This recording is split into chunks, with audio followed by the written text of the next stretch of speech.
안녕하십니까. 베테랑TV 운영자입니다. 오늘 이제 설명을 드릴 파트는 계획수립입니다. 이 계획수립과 관련된 파트는 가장 많이 시험 문제 출제가 되죠. 시험 문제가 출제가 안 할 수가 없습니다. 여기서 제가 먼저 지금 설명드리는 목적을 다시 한번 또 말씀을 드릴게요. 저는 이 유튜브 강의를 통해서 여러분들에게 법령에 나와 있는 내용을 하나하나 조항을 뜯어가면서 설명을 하려고 이 영상을 찍지는 않습니다. 공부는 스스로 하는 겁니다. 공부는 여러분들이 혼자서 스스로 나만의 암기 방법을 가지고 나만의 그런 것들 요령을 가지고 공부를 하는 겁니다. 다만 이제 제가 유튜브 영상을 찍는 것은 이 분야에 대해서 내가 공부를 했을 때 어떤 분야가 내가 정말 헷갈렸고 그것을 극복해 나가기 위한 나만의 노하우를 내가 몇 가지를 가르쳐 드리고자 이 영상을 찍는 겁니다. 이런 점을 염두에 두시고 제가 영상에서 뭐 제1조의 1항은 뭐뭐해서 요걸 보십시오. 요건 다릅니다. 이렇게 세부적으로 이런 것들은 없습니다. 스스로 공부를 해야 됩니다. 그런 면에서 한번 영상을 잘 봐주십시오. 계획수립이거든요. 비상대비조치 6조 2에서부터 9조의 3까지 이제 계획수립이 쭉 나오는데 키포인트는 뭐냐면 첫 번째 비자법과 그 다음에 민방위법, 재난법 세 가지를 동시에 봐야 된다는 겁니다. 동시에 옆에다 딱 갖다 놓고 하나를 쭉 보고 공부를 해야 됩니다. 근데 여기서 이 정도는 다 알고 있어요. 누구나 다. 공부를 한 번 정도 보게 되면 이거 세 개를 비교해야 되겠다 라고 생각하는 사람은 뭐 99.9%일 겁니다. 근데 비교를 하는 것까지는 좋은데 정말 나중에 비교하는 것이 정말 힘듭니다.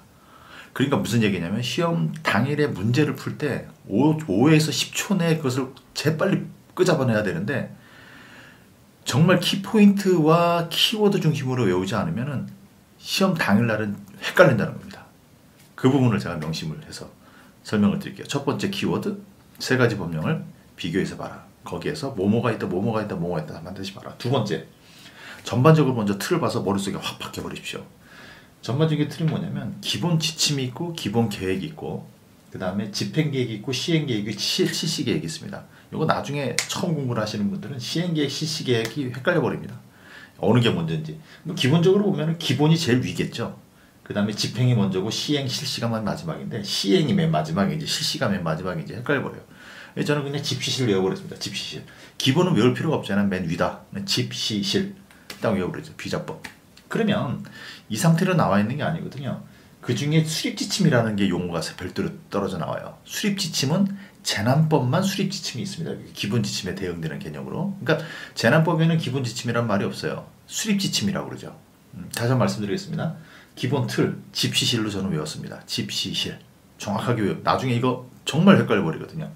기본지침, 기본계획 똑같은 용어징긴 하지만 그 중에 기본지침은 재난법만 수립지침으로 용어가 바뀌어서 나온다. 세부집행계획이라는 말이 있어요. 집행계획에 세부집행계획. 세부집행계획이라는 말이 있는데 여기서도 마찬가지로 세부집행계획과 관련해서는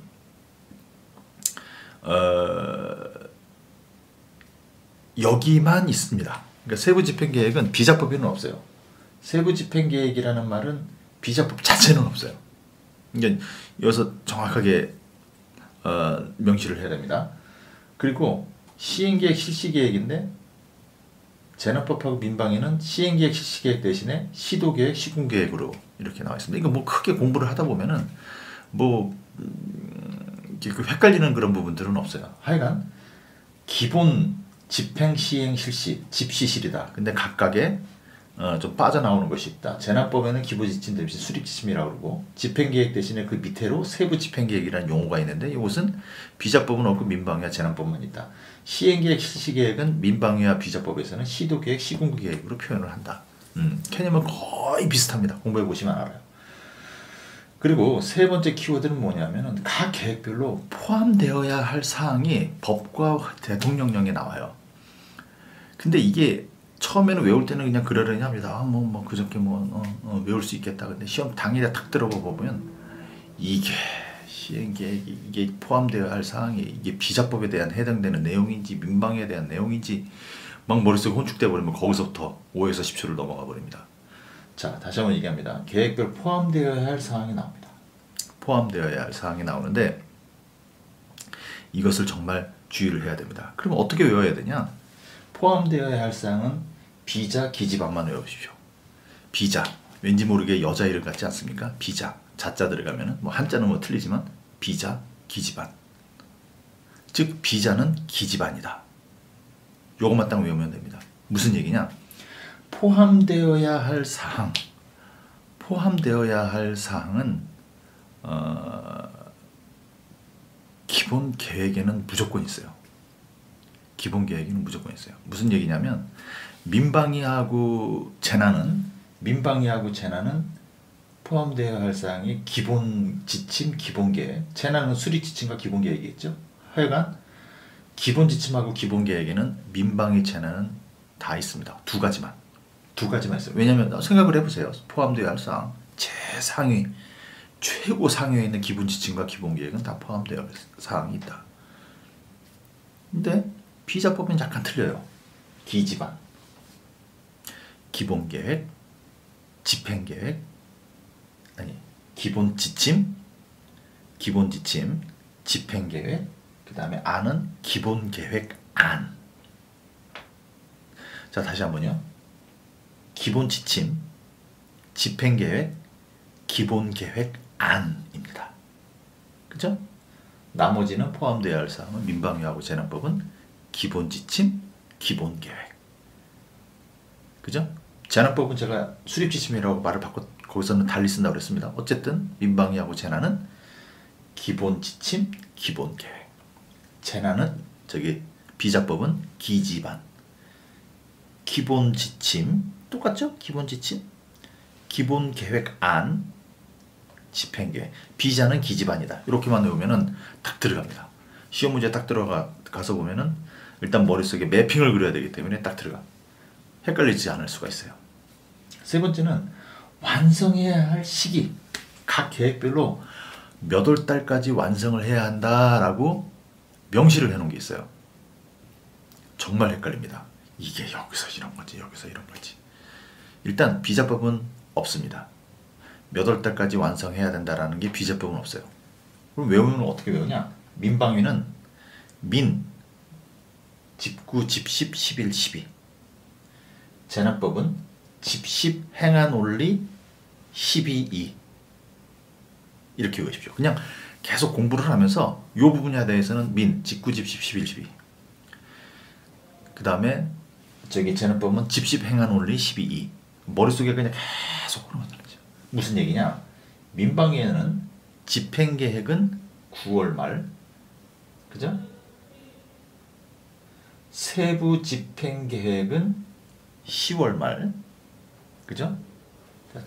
집행계획, 세부 집행계획은 10월 말. 그 다음에 민방위하고 재난은 시도계획 시군구라고 그랬지 않습니까? 이렇게 표현한다고 그랬지 않습니까? 시도계획은 11월 10일, 시군구 계획은 12월 말. 이게 조금 헷갈릴 수 있어요. 이게 사실은 11월 10일이에요. 11월 10일. 근데 앞에 10이라는 것과도 연관해서 요거는 하나 더 하십시오. 자, 다시 한번 보겠습니다. 민, 집행계획은 9월 말, 세부 집행계획은 10월 말, 그 다음 밑에가 뭐예요? 시도계획과 시군계획이죠? 시도계획은 11월 10일, 시군구 계획은 12월 말. 자, 또 재난법은요. 집십, 행한 원리. 집행계획은 10월 말, 그러나 행안부 장관만 한다. 집행계획은 10월 말, 행안부 장관만. 시도계획은 12월 말, 시도계획이라고 그랬죠? 시군구 계획은 2월 말. 요거만 외우시면 됩니다. 기본적인 틀은 전반적으로 틀을 외워야 돼요. 전반적으로 틀을. 이게 제가 공부를 했을 때 나머지 여기에 보면은 뭐 국무총리가 뭐 사인을 하고 뭐 서명을 하고 승인을 하고 뭐 이런 것들은 기본적으로 여러분들이 이제 박스를 만들어 가지고 하나하나 이렇게 해 가지고 하시면 돼요. 크게 어려운 건 없어요. 그리고 그것도 이제 제가 뭐 헷갈리는 부분을 제가 몇 가지를 다음 시간에 제가 좀 찝어 줄 텐데 그거 외에 정말 제가 공부를 했을 때 헷갈렸던 부분은 뭐냐면 포함되어야 할 사항이 어디에 있느냐라는 것과 완성해야 할 시기가 어디냐. 여러분들이 보시기에는 외우면 되겠지 하지만은 5초 내에 이것을 확인하려고 그러면 정말 끝나버립니다. 이 방법을 한번 집시실, 이것도 별것도 아닌 것 같죠? 공부를 해보시면 정말 유용하실 겁니다. 집시실, 민방, 그 다음에 포함되어야 할 사항은 비자법만 있다. 비자법만. 기집안, 즉 기본 지침, 집행계획, 기본계획, 안. 나머지는 기본 지침, 기본계획, 기본 지침, 기본계획. 기본에만 있다. 기본에만 있다. 기본자 들어가는 것만 포함되어야 할 사항이 있다. 다만 비자법만 조금 틀리다. 그래서 비자는 기집안이다. 완성해야 할 시기. 비자는 없다. 민방위하 재난법이 있다. 민방위에는 집행계획은 9월 말, 세부 집행계획은 10월 말, 그 다음에 시도계획은 11월 10일, 시공계획은 12월 말. 재난법은 집행계획은 10월 말, 그러나 행안부 장관만 only. 그 다음에 시도계획은 12월 말, 시공계획은 2월 말. 세부적으로 뭐가 포함되어야 하느냐, 어떤 계획을 완성을 해야 되느냐, 그 내용이 뭐냐, 이거는 공부하시면 돼요. 내가 공부하는 틀을 딱 보고 나서 그 틀 속에서, 머릿속에서 그게 하나의 매핑이 그려 나오지 않으면, 그러면은 뭐라고 그래야 되나, 시험장에 가서 딱 문장을 딱 보게 되지 않습니까? 첫 번째 단추, 첫 단추가 안 클러지면은 밑에 단추가 아무리 내가 머릿속에 포함되어야 할 사항 5가지를 암기하고 뭔 키워드가 암기를 하고 다 소용이 없어요. 공황이 발생해 버리니까 여기서 첫 단추가 못 깨워버리면, 보십시오. 집시실, 이거부터 못 깨워버리면, 집시실, 재난 비자법은 집시실, 그 중에 세부 집행계획은 재난 비자법은 없고 나머지는 있고, 나머지는 지도계획, 요 정도는 뭐 이거 머릿속에, 나머지 이거 외우지면 안 된다. 오늘 이 시간에는 제가 앞에서 가장 헷갈려하는 부분들을 몇 가지 말씀을 드렸으니까요. 공부를 하시면서 딸고 보시면서 머릿속에 딱 해놓고 머릿속에 하시고 공부하세요. 그럼 훨씬 나을 겁니다. 다음 시간에는 또 여기 계획 파트에서 또 헷갈리는 부분, 두 번째 시간, 헷갈려하는 부분, 그거만 제가 몇 가지만 탁탁탁 집어드리겠습니다. 나머지 세부적인 건 스스로 알아서 공부를 하시면 될 것 같습니다. 이상입니다. 감사합니다.